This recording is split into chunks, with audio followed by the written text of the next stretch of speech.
大家好，我是温铁军。今天是马克思205周年诞辰的纪念日。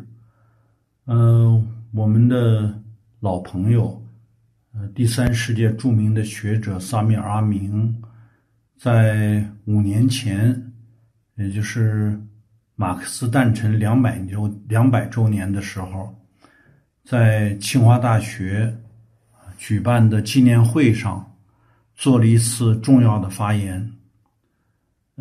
这个发言对我们今天所遇到的国际国内局势的重大改变有很强的预见性，尤其是对资本主义在金融化阶段发展的这个经验过程以及它的内在规律都有深刻的揭示和前瞻性的分析。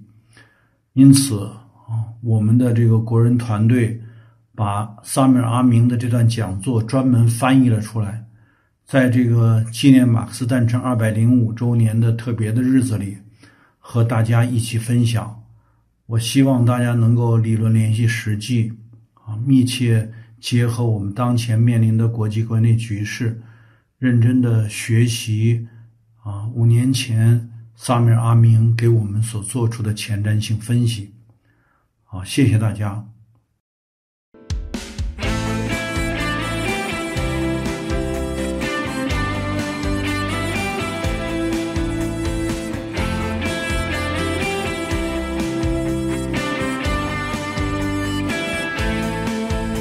Good evening, and I'm very happy and thankful first to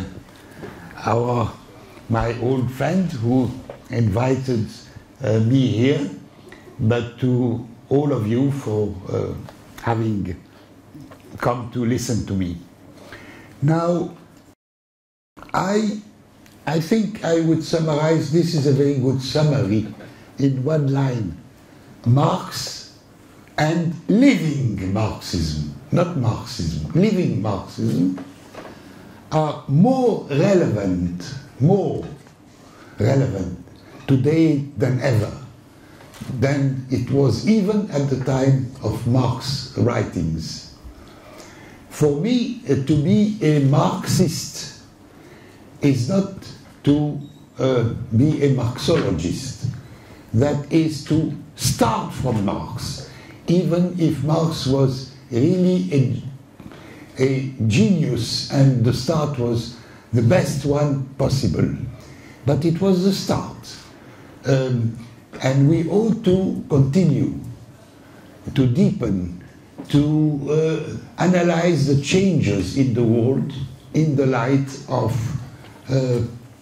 how he started it. Second, Marx was not an academic, and there is academic Marxism, possibly, but Marx wanted to change the world.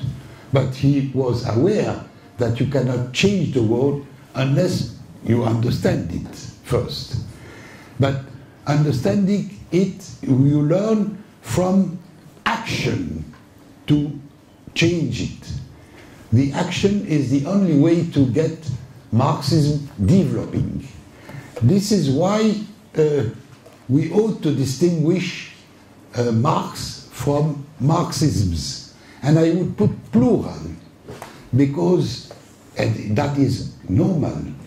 Not only individuals or thinkers or academics who studied Marx, but the Marxist ideas which penetrated important political and social forces that contributed, for better or worse, here and there, with successes and failures, to change the world. What is most important is to understand why they understood Marx in the way they understood it in their time and in their place. Not to put Marx to them like a professor at university marking the student.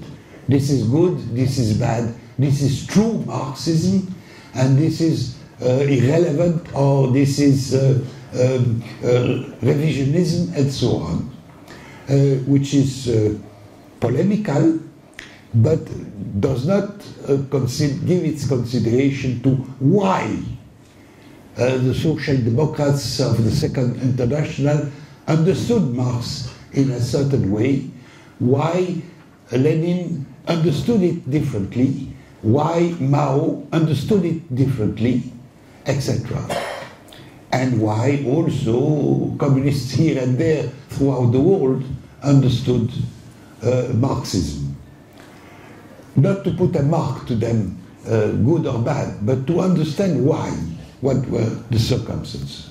Today, I want to come to some conclusions which will be the most important part of my introduction, of my speech.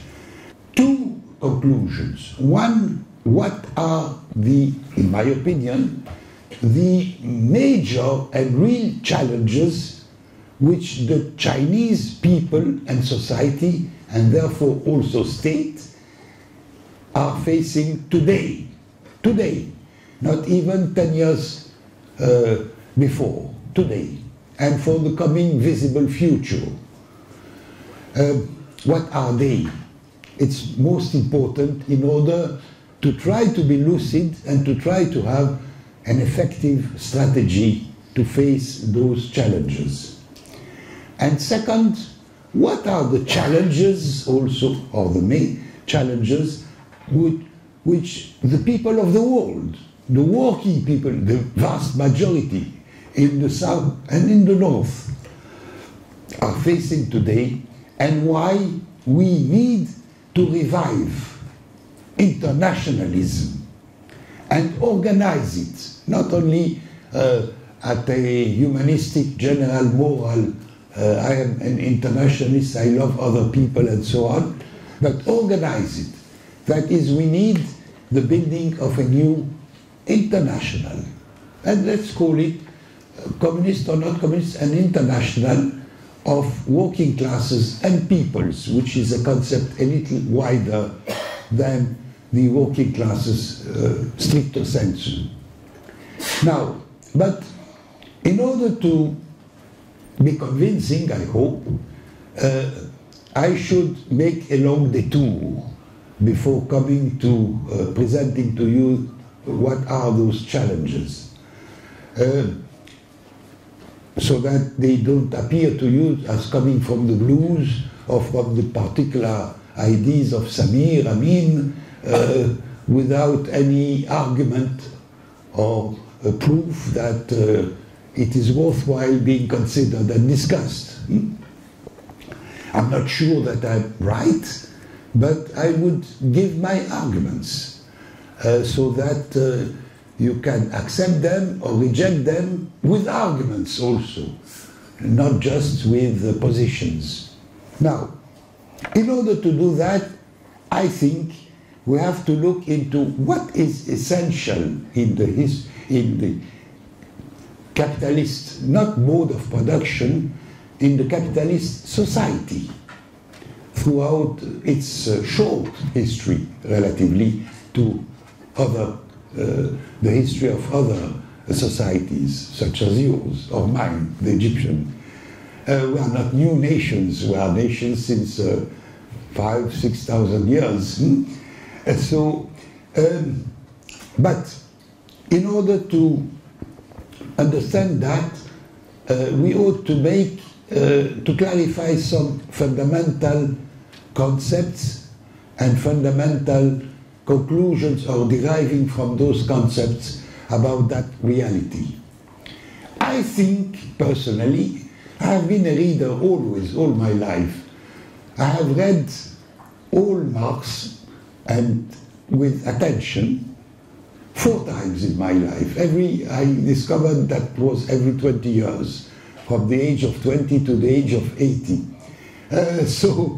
And it happens to have coincide with important changes in the world order. And therefore, I think, right or wrong, that what I'm deriving from those readings is Marxism. It's not the exclusive way of understanding Marx, but it is Marxism. I would not say that understanding it in another way would be a wrong way, but a different one, and for which reasons? Now, first point one, we ought to distinguish what I call crisis within capitalism from the crisis of capitalism. These are two things different. The crisis within capitalism has been continuously, and many crises of a variety of nature, economic cyclical crisis, political, social, coming out of class struggle and history crisis, which have been led to capitalism being able to move ahead, to give an answer to those crises. But the crisis of capitalism has a historical mode, historical period, which is coming to its end, and which we should look at, and I dare say, capitalism, we have entered in the age of semi-capitalism, a society, an organization of society, which cannot anymore produce anything progressive. You know, the capital accumulation is based on a growth, exponential growth. Exponential growth is the pattern of the growth of cancer, which means it leads by itself necessarily to death. Therefore, that pattern, which is inherent, which defines capitalism, cannot be continued. We have to find another type of development, if we call it so, of society. Not only for the South, but for the whole world. Perhaps the ecologists have, I would say, rediscovered that, because in my reading it was already announced by Marx. He understood it. It's a good thing that people who have never read Marx rediscover it 150 years later by themselves, which means that rationality leads you to the same conclusions, and this is a good thing. But it was already there. And this is why, and this is my reading of Marx, Marx considered capitalism as a short bracket in human history. A short bracket of a few centuries, 1, 2, 3 centuries. We are Chinese or Egyptian. We do consider that 1, 2, or 3 centuries in our history is a short period. We are not North American, who consider that 10 years is a long period. So, a bracket. Why? Why? And that is very important. Marx discovered, and this is our starting point, the fundamental contradiction of that system, which makes it non-viable in, say, the long run. In Book 2 of Capital, Marx divides the production, the capitalist production. He doesn't look at other patterns of production, into the famous 2 departments: production of means of production and production of consumer goods, and how they are related. And he looked into, and he put figures to continue his development, how reproduction of that system, enlarged reproduction, that is, reproduction of that system with a growth of, say, 3% per year, from one year to another, etc., could function. What are the conditions? and those conditions are very rigorously related to, one, the division of labor, second, the productivity of social labor for the production of any good, equipment, or consumption, and he derives then those conditions. But that could lead the superficial reader to think that, okay, capitalism has its own rationality, but it functions, and it can therefore function, let's say, forever, or at least for a very long historical period, and give legitimacy to that system. That is what conventional, what Marx called vulgar economics want to says, but is unable to prove that the system, a generalized market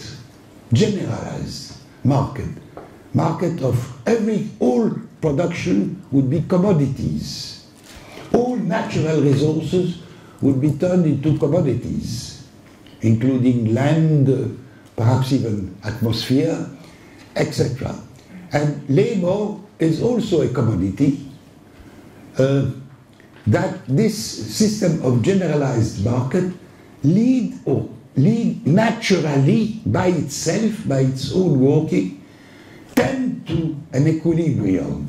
There can be disequilibria, but they can be overcome by and within the logic of the system.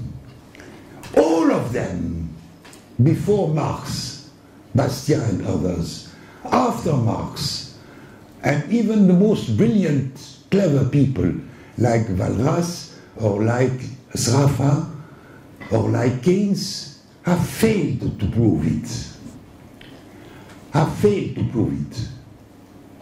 Now, the Nobel Prizes are usually given to people who have all failed to prove anything, but they are given precisely for that reason. They pretend to have reached the goal, and the academic consider that they have reached the goal, and the next day they are forgotten precisely, while Marx is not forgotten. He analyzed, therefore, the system as a system moving from one disequilibrium to another one without tending to any equilibrium. Now, in Book 2, Marx shows, I would say, that the fundamental contradiction is that the conditions for reproduction are in conflict with the fundamental rule of capitalism as a social system, that is having the lowest possible wage payment for labor force, and therefore that there is a tendency of profits to be always too large, the opposite exactly of what the conventional economists say to their governments. Wages are always too high and profits are always too low. It's the opposite. Profits are always too large and wages are always too low, which would make the system unable to operate. This is why it's a short bracket. It has been, at the time of when Marx was writing, particularly the Communist Manifesto, 1848, his age was 30 years old, and capitalism, in fact, existed as a dominant mode of production in a very small part of the world. England, not even Great Britain. England, northeast France, a quarter of France, Belgium, and a very small part of western Prussian Westphalia. That's all. Elsewhere, even in Europe, it was not yet the dominant. And yet, in spite of that, Marx discovered what is the future of that system.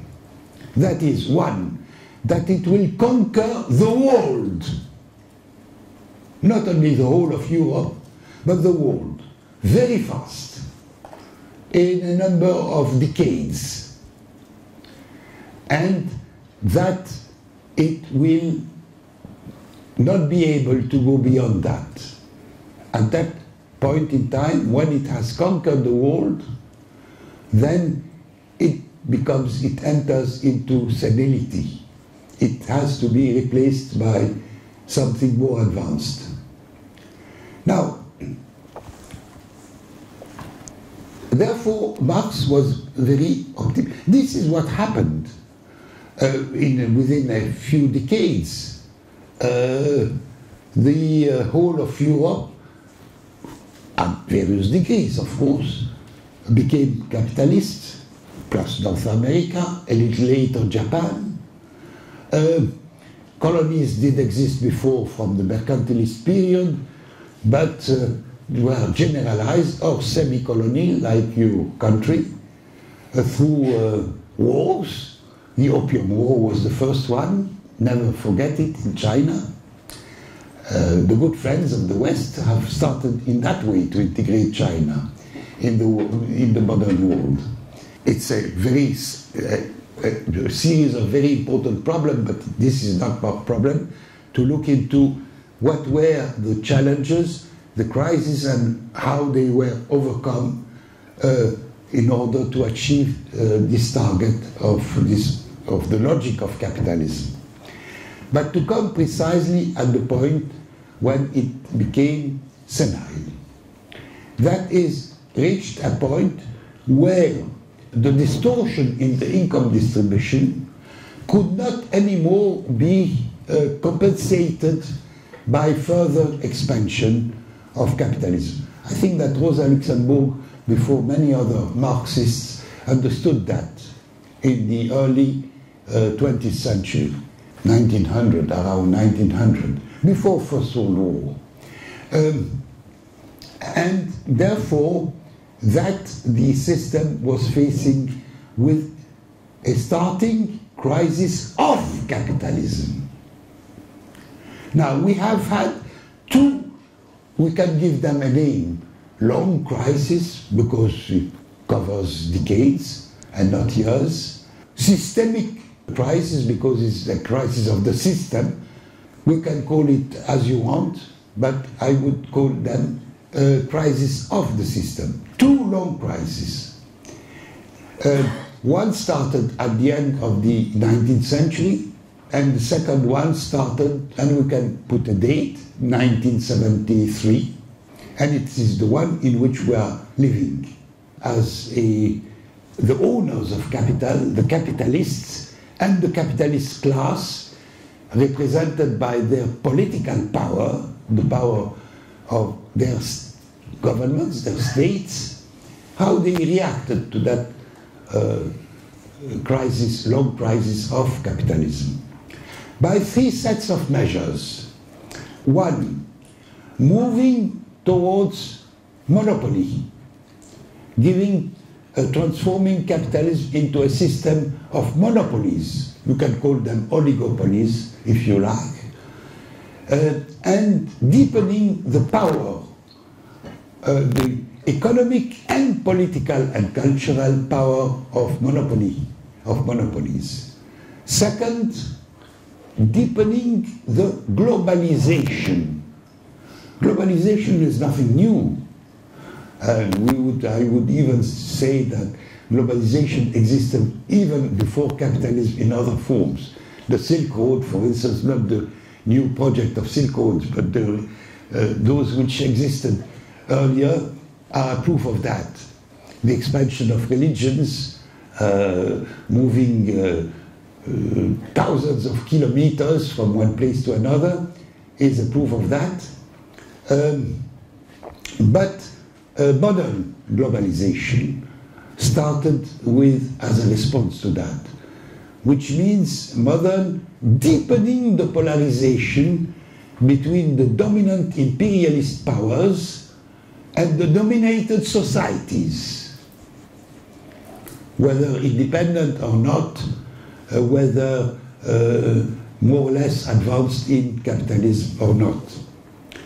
And third, the running ahead into financialization. I will come to that concept later. That is creating an outlet for excess of profits which cannot be invested in the expansion of the productive system. That is, say, to use common words, organizing waste.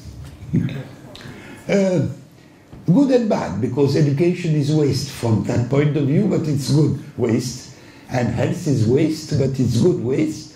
But selling costs, which is to give a name to a mark, a trademark, and saying this is the best one and you have to pay for it, it's a real waste.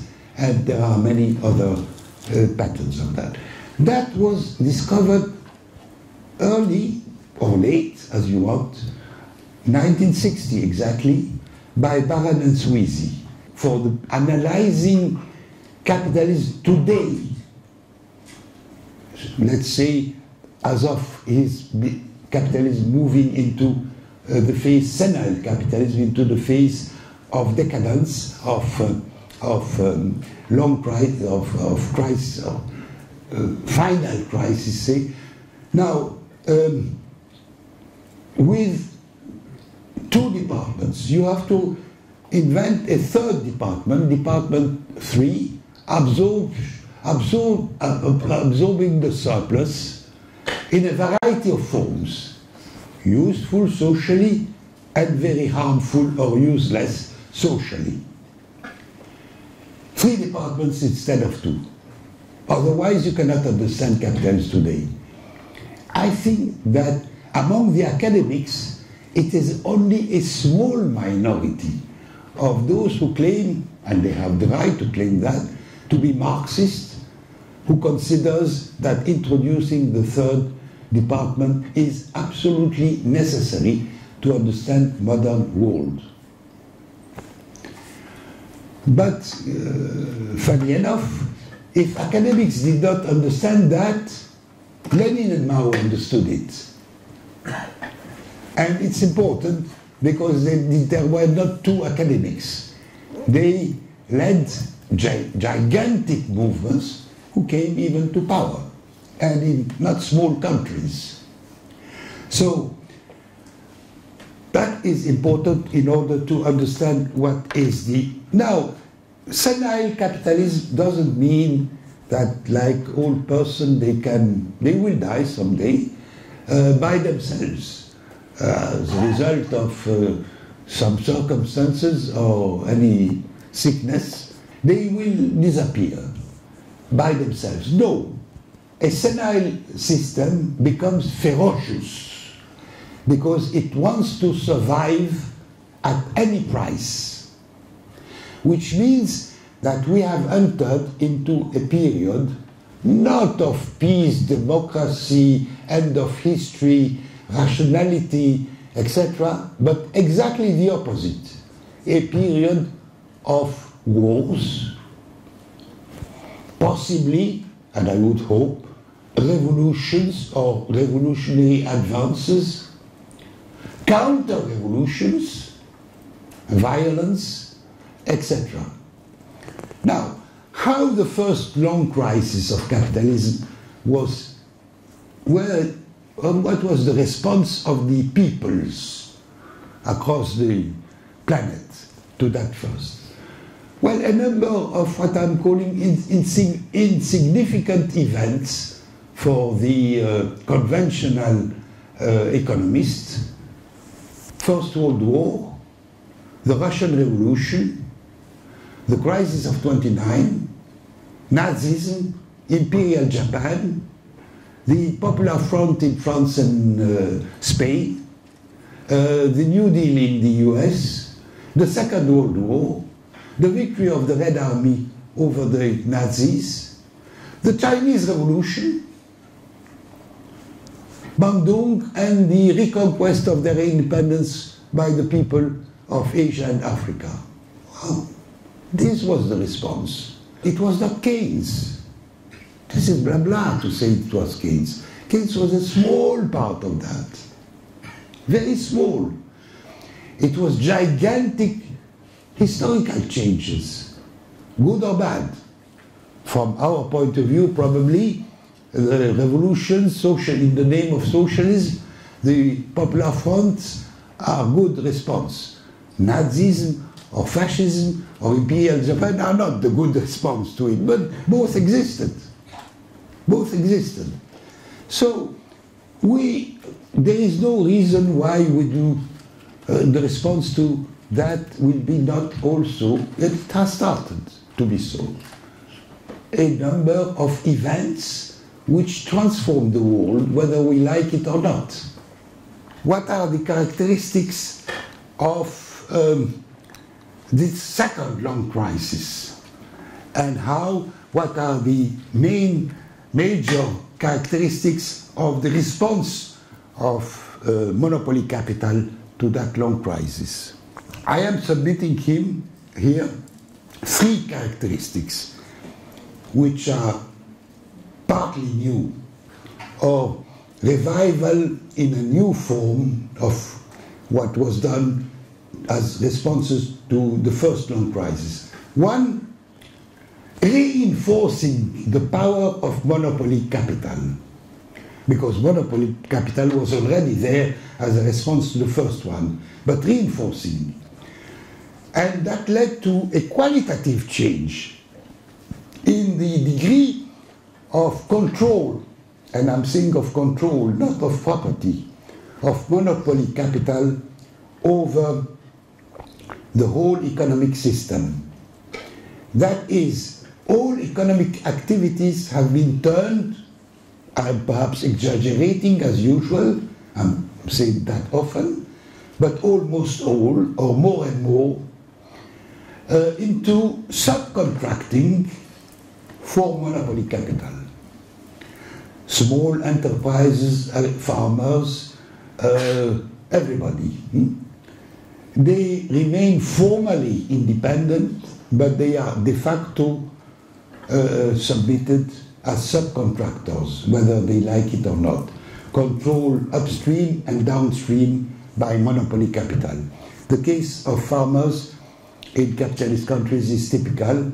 They are totally controlled upstreams by those who provide the credit, inputs and so on. They are all gigantic monopolies, and downstreams by those who control the commercialization of their product.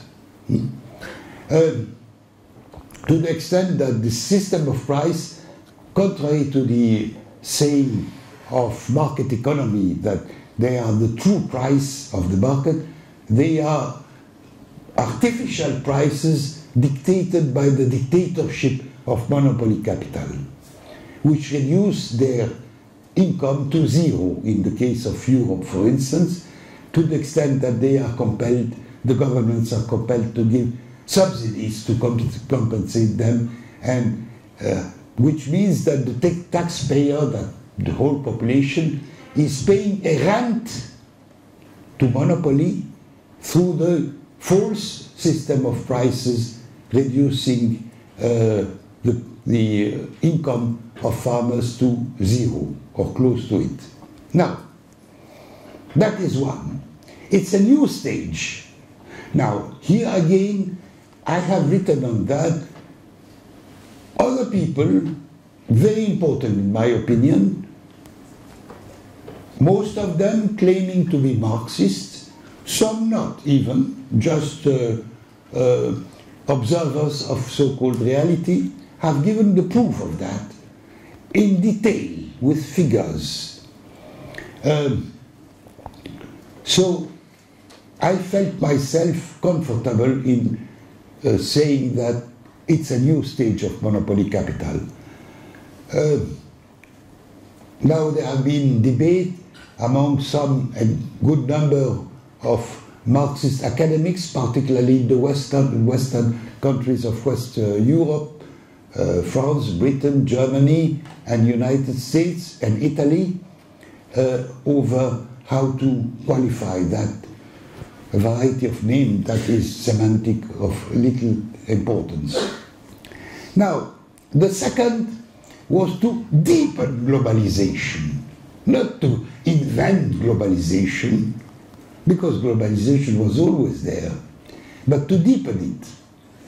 It is the so-called neoliberal liberalization. Looking at what is the recipe for that globalization, the so-called conditionality that IMF, World Bank, and the European Union, the establishment of the United States and Japan suggest as the recipe for everybody, is rather, I would call it paleo-liberalism. That is, liberalism as it was understood by the early capitalist class in England in 1820. 1820, not 1920. That is, that the worker has no rights. There is nothing of that kind. And they do freely what they want. It's free market. So, deepening it. Paleo-liberalism. And third, financialization. Again, this Department 3 is the one which is growing.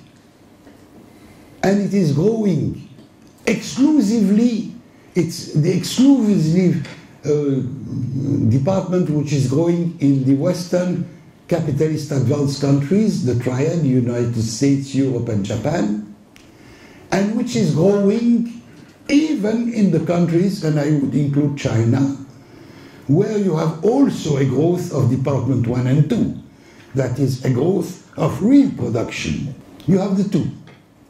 So it's less imbalanced, but nevertheless existing. The proportion of that Department 3 to GDP, which was around 10% in 1913, before World War I, around 30% in the after World War II, that is, had moved along slowly, has been an enormous jump. That is, the curve is like that, exponential. During the past 70 years, and particularly growing faster during the last 2, 3, or 4 decades, which is the signal of senility, precisely. And that financialization now is the assessment, not mine. It's difficult to assess, to give exact figures, because it's a mixture of all kinds of things, and as I said, some are absolutely useful. I'm not for austerity and reducing education and health. And waste is not just what appears morally as the worst of waste, armaments and destructive of mass destruction in particular, and so on, but all sorts. And that is not viable. Now, when I say that it is not viable, I'm immediately answered by bad people in the West and by good people in China. But the same argument. No, that is not what is happening. What is happening is a slow growth, very slow, in the old Western industrialized countries, in the Triad, United States, Europe, and Japan, but compensated by a high growth in the South, unequal, and particularly in the socialist South, China. And therefore, what is happening is not a crisis of capitalism, it's a crisis of Western capitalism, if we could call it so. And the transfer of the center of gravity to other regions of the world, particularly Eastern Asia, China number one, but possibly also other countries like India, or possibly also other countries like Brazil and others. And I'm saying, I'm answering to that fact. But what is it exactly? What is happening as a result of that? That more ferocious hate and attempt of the old Western imperialist, traditional, historical imperialists to maintain their control over the whole planet by more and more violent ways.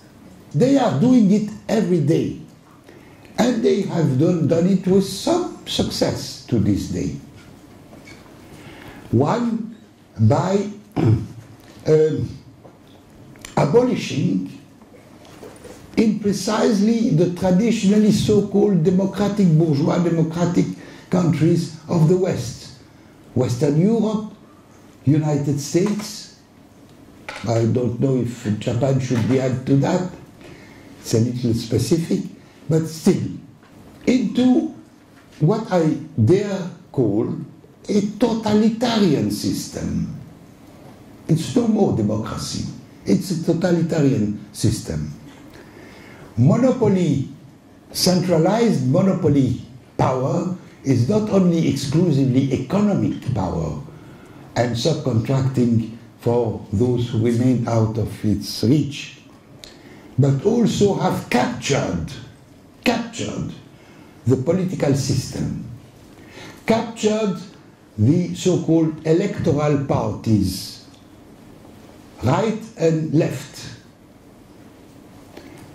and reduce them to be the servants of monopoly capital.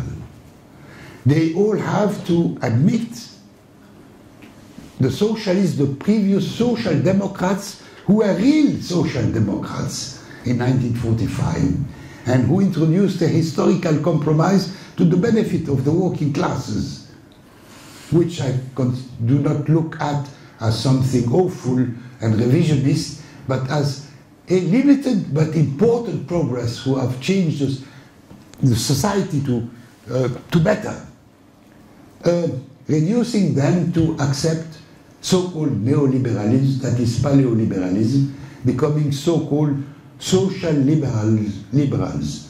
This is antinomous. You cannot be socialist and liberal together.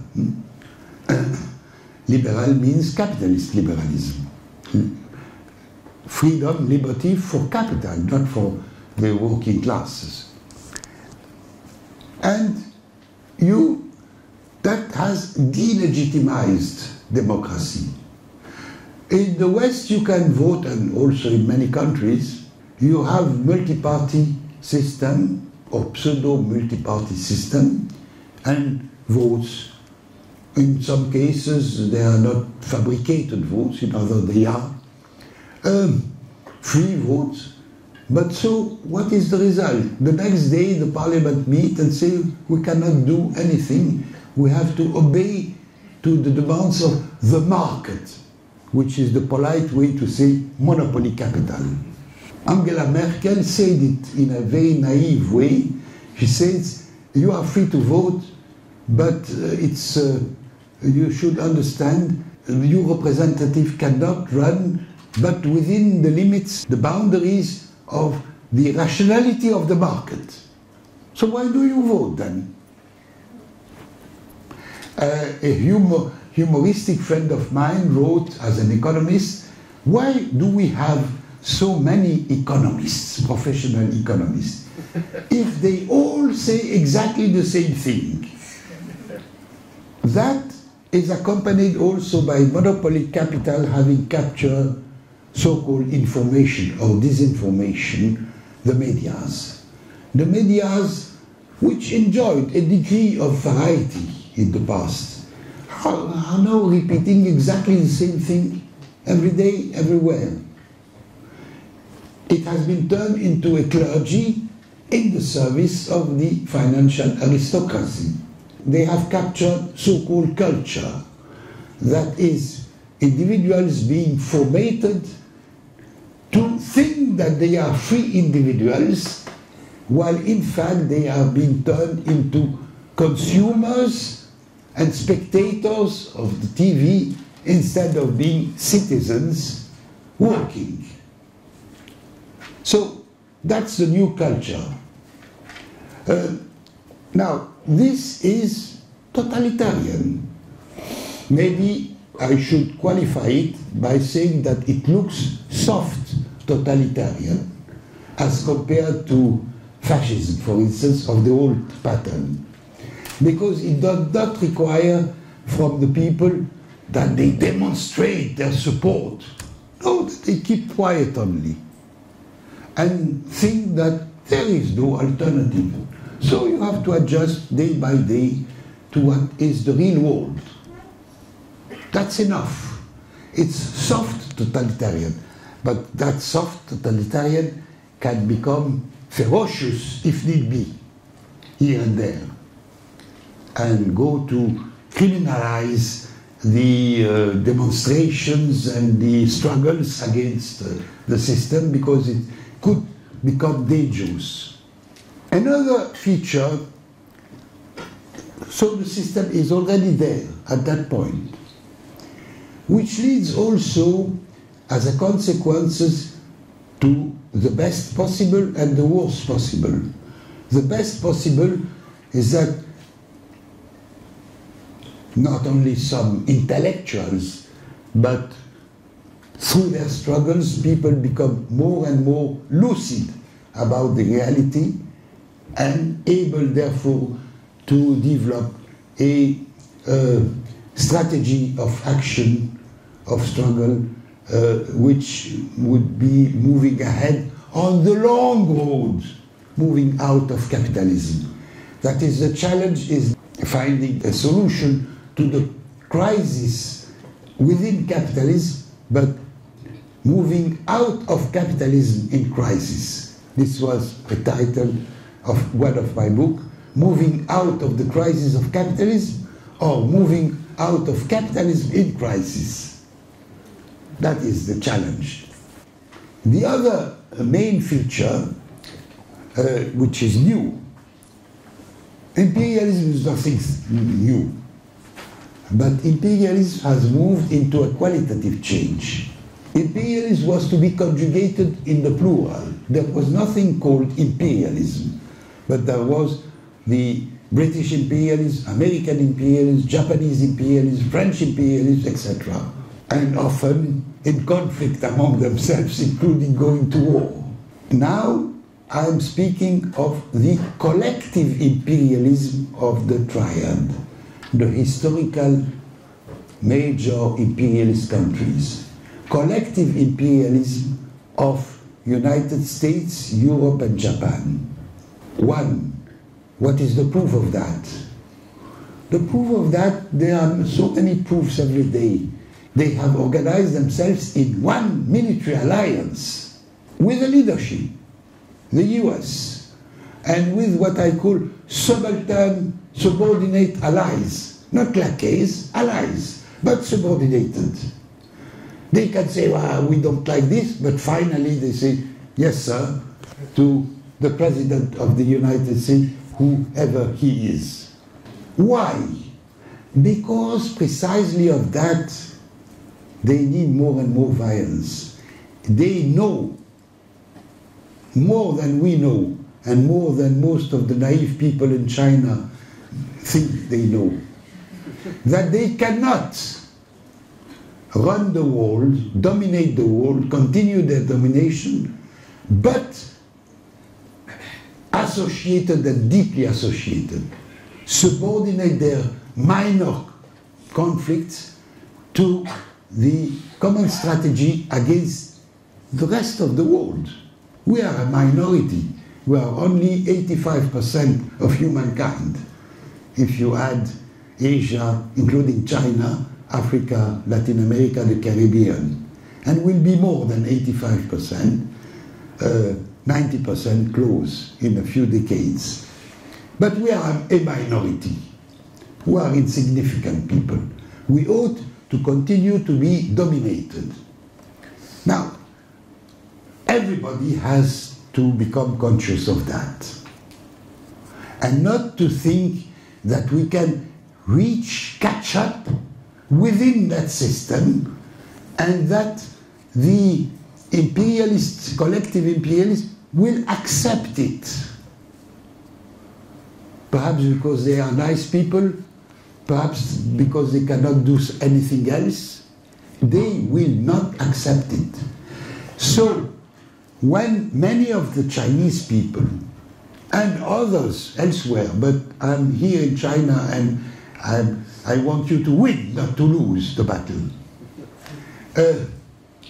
think that we had a high growth, it could continue within the global system, and we shall become the first economy in the world soon, and we can continue and so on. And after all, China had a long history, and we were one of the, or perhaps the most important area in the world long ago, will be again it, and that will be accepted. It is not accepted.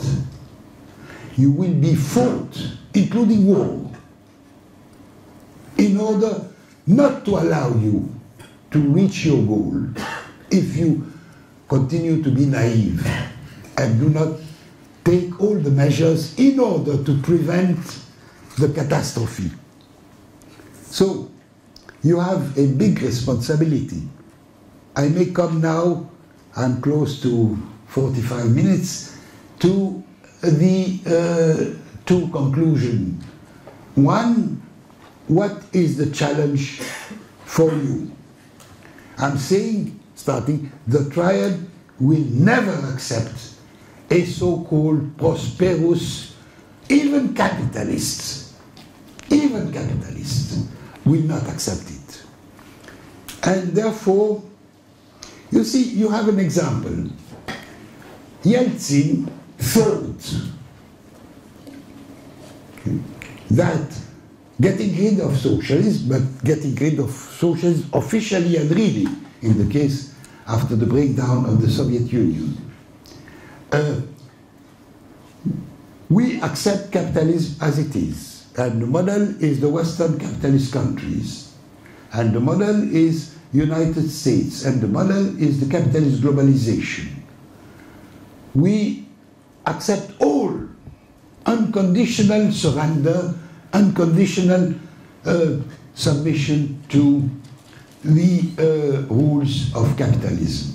And then we are going to be admitted as a European partner in European capitalism within the global capitalist system. What was the action of the West? Was immediately to destroy the Soviet Union and Russia, to try to achieve the goal to transform it into a subordinate provider of raw materials, a colony, and nothing else. So do take this lesson, historical lesson, into consideration.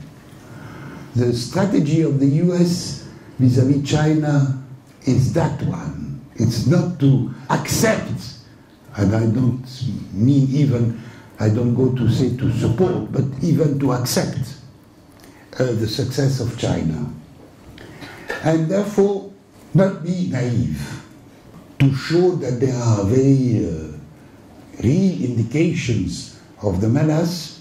I think we can take, it's not by pure chance that the United States establishment has chosen North Korea and Iran in the name of so-called denuclearization of the two countries to be the target of possible US, NATO attacks on them. Military. One is the east bounded close to China on the east, the other on the west. They have never, and they will continue to support the Dalai Lama and the so-called Tibetan independence of Tibet and independence and the most reactionary Islamic forces in Xinjiang. And they say it. Never forget that. They had even a plan to divide China proper, as they call it, into regions with different status in the global system. And there are documents for that. You ought to know them. And fortunately, those documents, even if they are called, some of them secret, they are well known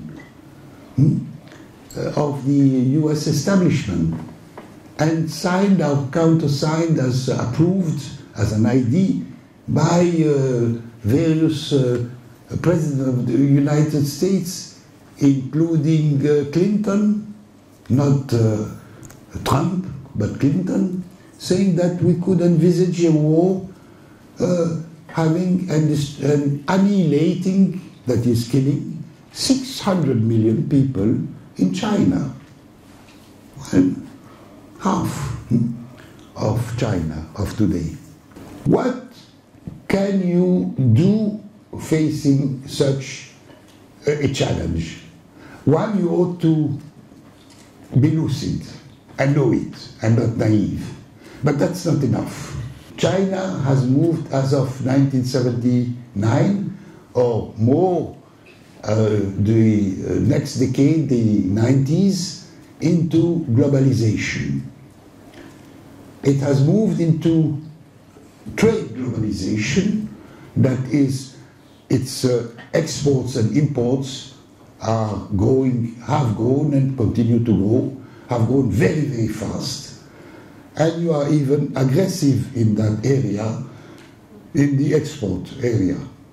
Second, you have moved into a pattern, into globalization of capital investment, real capital investment. That is, you invite and accept foreign capital to establish in China, and you have started exporting capital of China to buy assets elsewhere. But until now, you have put rules to manage that participating to the global investment globalization. That is, foreign companies cannot do anything in China. They have to be approved. They have to submit to rules associated with private or public capital. There is a state interference, whether it is effective or not, whether so-called corruption limits its efficiency. These are, you should study that carefully. But this is your job. But China has not moved until today into financial globalization. That is, until today, the banking system remains a state-owned banks in China, or almost exclusively until today. That, along with the yuan being managed, that is, the rate of exchange being decided by the Central Bank of China, which means by the government of China, not by the so-called market. So you are not participating. The result until now is very positive in your favor. The result until now, if you measure it in purchasing power, represent the GDP of China 18% of the global GDP, and if you measure it in current yuan or dollars, 16%. Very close. The difference is very close. India has moved into, was half before, in the time of the ruling previous governments of the Congress Party. With BGP, thanks to BGP, it has moved from 50% participating to the financial globalization to 100%. Now, the GDP of India measured in purchasing power represents almost exactly the half of that of China, that is 8%. But measured in current dollars, less than 2%. That is, participating to the financial globalization has given the possibility, the capacity of monopoly capital to practically transform India as a subcontractor, and most of the benefit go to the Western global monopoly capital. So I'm saying, until now, you have a gun in your hand, not participating the Chinese. You have a gun in you. You are not a member, you are not participating to global financialization. Why should you give this gun to your enemy? Why? In the name of what? Because he's nice. The next day he will use it against you. So keep it. That is a very important point. It might turn to be a decisive point. And this is why when I'm asked, is China capitalist or socialist? I say it's not the correct way of asking the question. China is surely not socialist, but I can hardly say it's capitalist, because capitalism is based on the private property of everything, including and particularly land. And until now, with many concessions, the agrarian property remains the property of the state, managed by the village communities, and with a target, even if it is not implemented really and completely, of having equal access of all rural families to it. Now, that is also has made is the basis of the historical wide alliance, social alliance, between the peasants, the urban workers, the middle classes, which was the great achievement of the Chinese Revolution and of Mao. This is the other gun that you have in your hand. If you suppress it and you allow land to be turned into a commodity, within a few decades, you will move from the situation of China to that of Brazil, to compare. In China, China is a poor country. You have only 6% of the arable lands of the planet, 6%. And you produce and you feed 22% of humankind correctly. I would not say beautifully, but correctly. Beautiful cuisine, of course, but that's another question. That is linked to this non-commodity property of land. Brazil, the rate of arable land to population is, in the case of Brazil, 17 times better than for China. Not twice or 3 times better, 17 times better.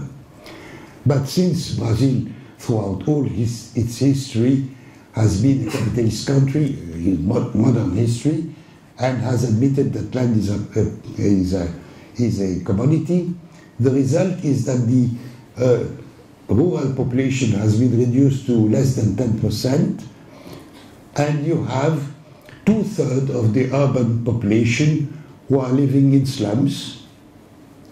So that I would say, and I say it and wrote it, China is a poor country where you don't see immense poverty.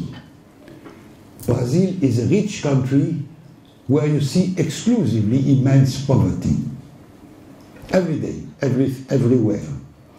So, do you want to move from the situation of China of today to that of Brazil of today? That is the second challenge. And I come to my last point about the challenges.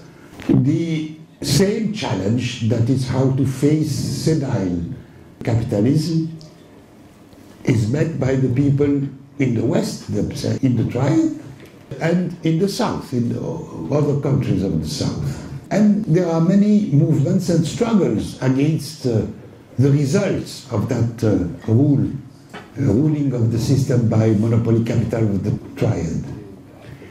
Those struggles have my sympathy, and I think they are perfectly legitimate, but they remain until today fragmented at local, national levels and at global level.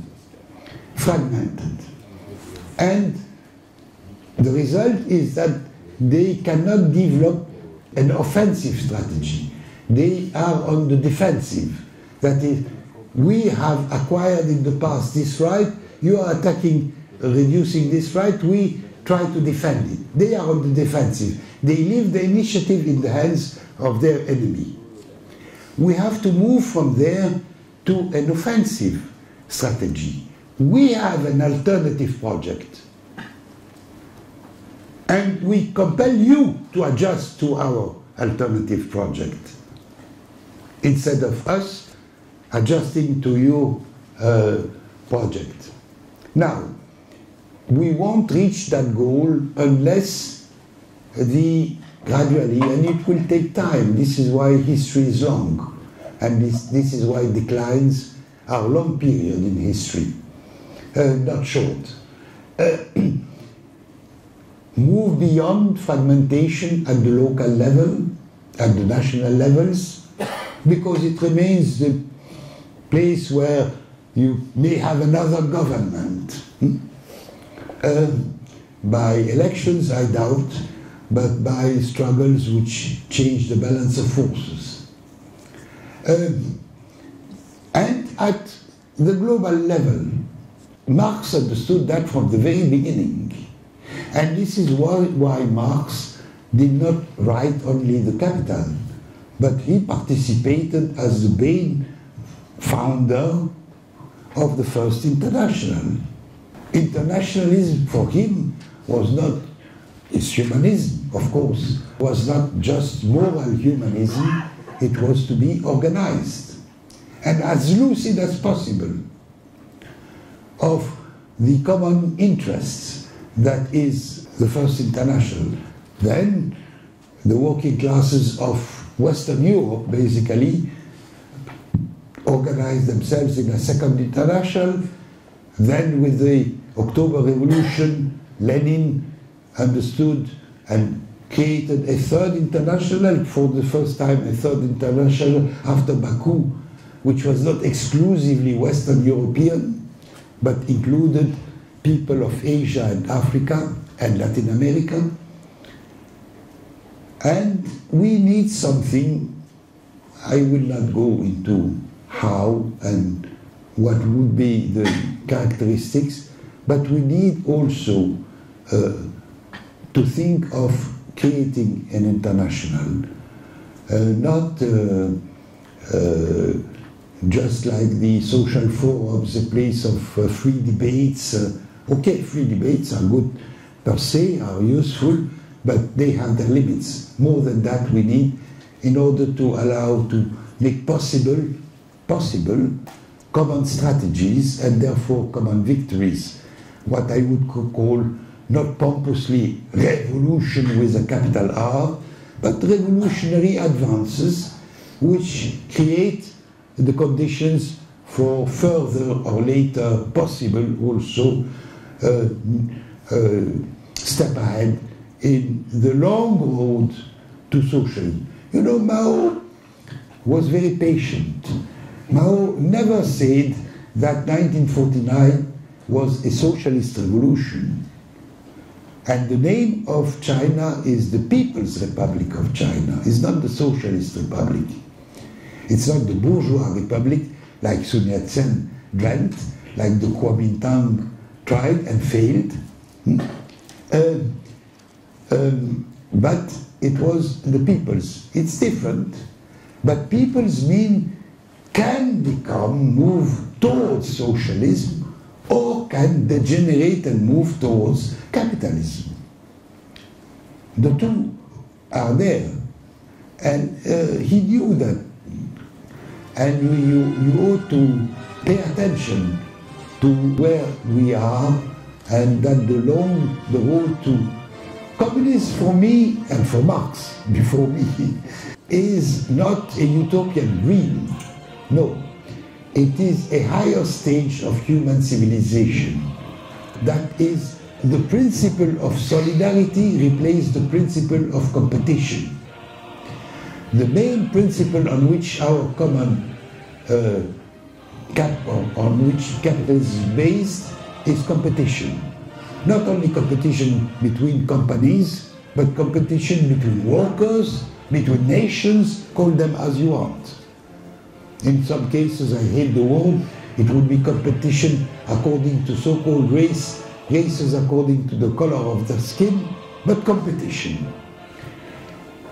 Communism is a society based on the principle of solidarity. Solidarity between individuals, between partners in a nation, call it as you want, at the global level, between nations. Now, it's another higher level. That, and again, I go back to Mao. When Mao was asked, when will that be reached? Oh, he said, be patient, Chinese are, in 1,000 years. He was probably voluntarily exaggerating, which meant not tomorrow. But we ought to go in that direction and prepare what the utopia of today to become the reality of tomorrow. Thank you.